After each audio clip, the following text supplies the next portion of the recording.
Lutero viaja para Roma, mas embora verdadeiramente convertido, Lutero ainda se conservava ligado a Roma. E foi só depois de ter feito uma visita à cidade papal que ele começou a descobrir a corrupção que aí existia.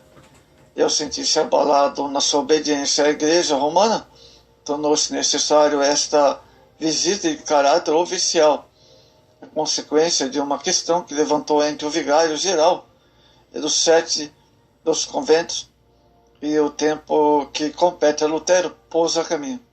Quando visitou Roma, prostrou-se e exclamou: Santa Roma, eu vos presto a minha homenagem, considerando-a como um campo de ação de São Pedro e de Paulo. Mas, quando entrou na cidade, abriu os olhos e começou a compreender que o poço de corrupção era realmente a metrópole, e durante algum tempo ficou atordoado. Por onde quer que ele visse, encontrava sempre o mesmo mal entre os habitantes da cidade. O que mais alta voz proferiam, blasfêmia, mais se distinguiam pela sua infidelidade, eram os próprios religiosos líderes ali de Roma. Enquanto um dizia a missa no altar, dizia-se 7 no altar próximo. Também ouviu da boca dos próprios monges uma história que horrorizou e perturbou.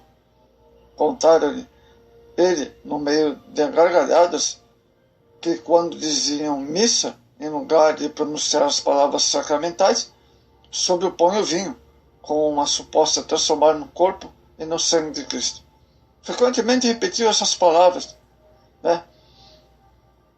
Pão tu és e pão ficarás, vinho és e vinho ficarás. O que fica dito apenas mostra a grande impiedade de que Lutero encontrou em Roma durante sua curta permanência ali. Poderíamos, se fosse necessário, mencionar muito mais. Foi, pois, com a alma entristecida pelo que ali tinha visto que Lutero saiu da cidade de Roma e voltou para sua terra natal. Lutero volta para Wittenberg. Quando ele chegou, formou-se em teologia. E os seus sermões começaram a atrair a atenção da Igreja de Roma, da ordem agostiniana em Wittenberg, onde reuniram grandes multidões para ouvirem sua magnífica exposição e sua pregação e sua admirável memória, sobretudo a evidente força de suas convicções, cativaram todos que ouviram. O Dr. Martinho Lutero tornou-se o assunto das conversações entre as pessoas ilustradas, mas o que tornou mais geralmente notável foi sua contenda com João Tetzel, o monge domiciano de Leipzig. Tetzel tinha vindo vender indulgências no próprio lar de Lutero. Estava cumprido com seus deveres de confessor do povo de Wittenberg. Tornava-se mais inevitável uma questão entre eles. Amados, concluímos que o discurso aos fiéis chegaram às pressas por onde achavam o vendedor de indulgência, e ali fizeram as suas compras. A maior parte deles ficaram provavelmente muito satisfeitos com o seu negócio de venda de indulgências, quando no dia seguinte foram confessar. Foi sem ideia nenhuma que emendaram, era uma emenda de seus pecados. Oposição de Lutero a Tetzel, o vendedor de indulgência. Porém, o padre confessor Martinho Lutero não ligava importância nenhuma ao irmão Tetzel, nem aos seus documentos. E seu dever é dizer ao povo que odiava o pecado, e que o inferno e não o céu é o destino dos maus, e que não, se que tivesse um verdadeiro arrependimento, para com Deus ficariam perdidos para sempre. Se não abandonares os vossos pecados, diz ele, perece todos igualmente. Em vão Tetzel se encolerizava e o povo opunha a essas sábias declarações de Lutero. Olha só. o seu sermão deixou o auditório muito admirado e tornou-se o assunto da geral discussão em Wittenberg. E antes de ter passado a sensação que ele causou, aparecem as suas famosas teses. Certas proposições abrem as verdades fundamentais do cristianismo, que Lutero escreveu e colocou na porta da sua igreja.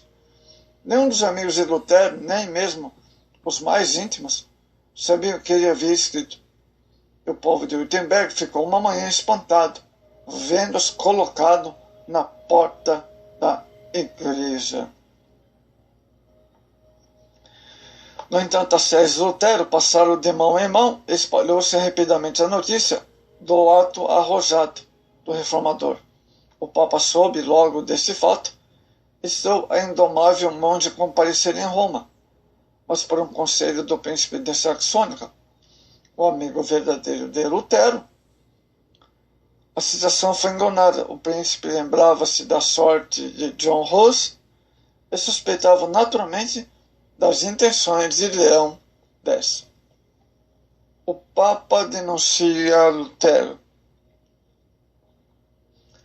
Lutero foi declarado herege e o Papa, em consequência disso, mandou publicar uma bula de excomungão contra ele.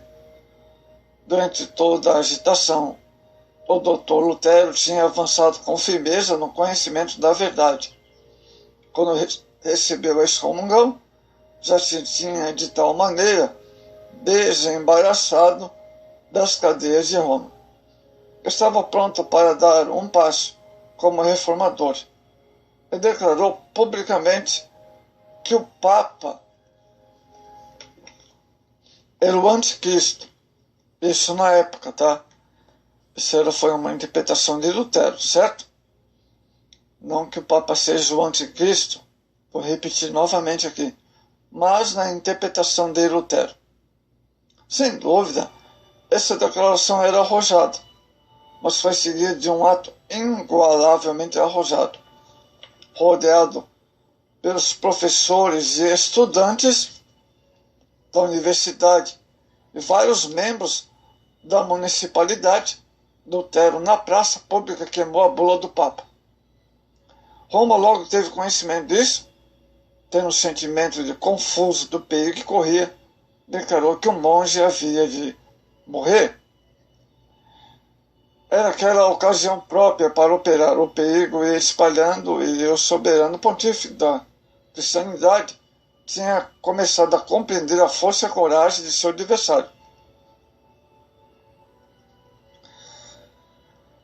Amados, a universidade e a igreja dos Agostinos não eram suficientemente grandes para conter as multidões que iam para ouvirem Lutero e pregar. Alguns dizem que chegava a uma multidão de 25 mil pessoas quando Lutero ia pregar. Sábios, estudantes de teologia, todos igualmente tinham despertado, e todas as classes e todas as nações da Europa na época para Lutero e a sua suprema atenção. O monge solitário Wittenberg fizeram soar a trombeta do desafio. A Europa inteira estava esperando com grande interesse o resultado da próxima luta. A ida de Lutero para Worms diante do Papa foi para Lutero um tempo de perigo aquele, mas a sua confiança em Deus era grande. Amados, a sua entrada naquela cidade, 16 de abril de 1521, celebrou com uma ovação pública. Chegaram aos ouvidos muitas palavras piedosas, animadoras. Muito do povo abençoava quando atravessava as ruas para o seu alojamento.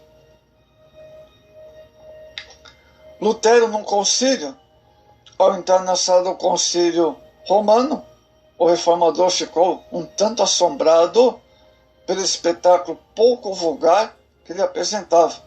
Logo defronte dele assentava-se vestido de púrpura e ermínio Carlos V, rei de Espanha e imperador da Alemanha. Ao lado do trono estava seu irmão, o seu irmão por nome Arquiduque Fernando. Conveniência e distância entre eles estavam colocados príncipes do império, duques, magres, arcebispos, bispos, prelados, tá? PR, tá? Prelados, embaixadores, deputados, condes, barões e outros.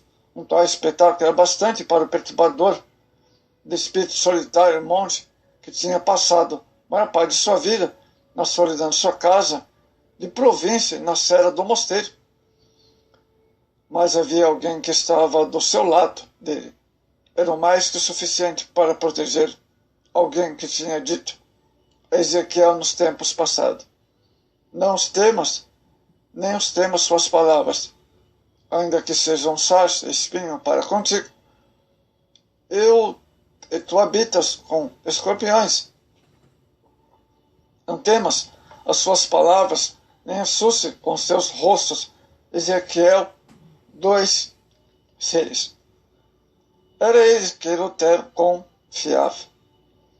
Amados, os esforços traiçoeiros dos papistas era promover a violação de seu salvo-conduto, não salvo apoio em Carlos. De cada nova instância dos traidores ele respondeu resolutamente: ainda que eu tenha boa fé, tivesse desaparecido da superfície da terra, devia sempre encontrar um refúgio na corte dos reis. Amados, quando Lutero foi voltar para sua casa, após comparecer perante esses líderes da autoridade, foi repentinamente rodeado por um bosque, por um bando de cavaleiros mascarados que, depois de mandarem embora as pessoas que acompanhavam, conduziam alta noite ao antigo castelo do Wartburg, perto de Eisenach. Ali o deixaram. Isso foi uma estratégia do príncipe para livrar Lutero, porque Lutero estava voltando para a casa dele e o plano de Roma era destruir. Então ele foi raptado, esteve durante um tempo em descanso ali. Ele proporcionou uma reclusão completamente tranquilo e respeito dos decretos imperiais, bulas papais, reformadores. Teve algumas das suas mais obras de controvérsia contra as igrejas de Roma, e começou a sua obra favorita, talvez a maior de todas, é a tradução da Bíblia para a língua alemã. Lutero volta para Wittenberg. Ao chegar em Wittenberg, em março de 1522, Lutero começou uma série de sermões, 8 ao todo, sobre fanático de Zwickau, nos quais tratou todos os diferentes assuntos com um contato pouco vulgar. Amados, a agitação apazigou-se, sentindo-lhe sossegado e tranquilo. Os estudantes voltaram pacificamente aos seus estudos e o povo às suas casas. E o príncipe não pôde deixar de reconhecer que Lutero tinha feito bem em sair de Wartburg. Muito bem. A tradução da Bíblia.